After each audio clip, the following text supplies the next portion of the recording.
Yung mga sisilab. So, ito palang gift na to is galing dun sa nililinisan ko. So, yun is parang nanay-nanayang ko din. So, napakabait din yun. So, lagi din ako nung binibigyan ng regalo. So, ito, kasama yung resibo. Kasi, pag gusto ko daw papalitan, pwede daw dun. Punta lang ako sa shop ng Organica. So, open natin. Feeling ko is damit siya or basta something kasi yung malambot. So, natin. Surprise.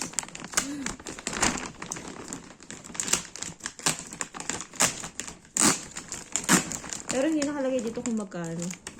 Wala siyang price. Ano lang. Pero ito daw yung pinaka-resibo. Color pink. Wow. Ganda. Dark pink. Wow. Oh, ang ganda ng tela niya.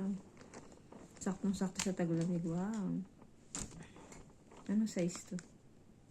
Size medium. Yan. Turn siya. Ang ganda. I love it. Ganda ng ano niya tela. Ito naman, yung regalo to ni Ina. So, nagtanong siya sa akin kasi November parang nagtatanong na yun sa akin. Lagi yung ganun basta magbe-birthday ako, sabi na sa akin. Maria, anong gusto mo sa birthday mo? Lagi yung ganun. Tapos, nung November, nagtatanong na siyang aga-aga pa. Tapos, ayan, December, binigay niya to sa akin yung December. So, ito yung sinabi ko sa kanya. Ang tagal niya itong hinanap. Nakailang shop siya, 4. Sabi niya, Muriel, wala na nung gusto mo. Napunta na ako dun sa dati ko sa binilhan ko nun, wala. Tapos napunta ako dun sa wala. Tapos napunta siya ng mall naman, yung malayo-layo dito na mall. Wala din daw. Bumalik pa yun ulit. Tapos ayun, finally daw, last na daw to. Hinahanap pa daw. Parang face out na ata to. Napakabigat. Mahal daw ng bili niya dito. Yun, ang ganda. Wow. Meron siya sa loob. Ano to? Ano to? Saan to? May parang garter siya. Siguro ito, pag natanggal, pwede siyang palitan. Meron siyang pampalit. Ayan. Meron din dito ang resibo. Pero wala nakalagay kung magkano. Pag itatap mo lang siguro ito makikita kung magkano siya. Ang ganda.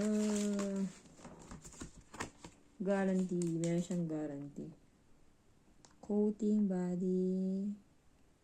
Ganda. Thank you, thank you. Ang bigat niya. Ang ganda, oh. Look at this. Ayan.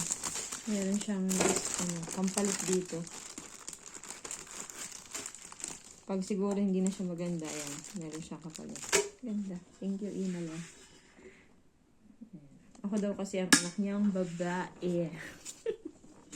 Pinarir na. Wala kasi siyang anak na babae. So, syempre, mapadala natin ito sa Pilipinas. Ginawit talaga siya ni Ina. Ginawit siya.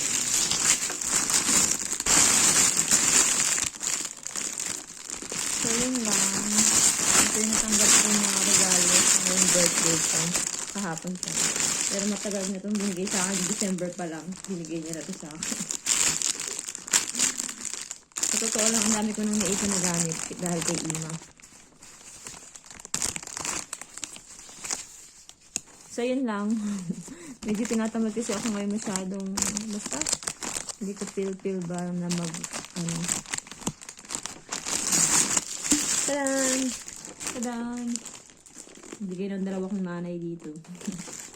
Thank you! So, yan pala sa mga sumusupport sa akin. Thank you very much.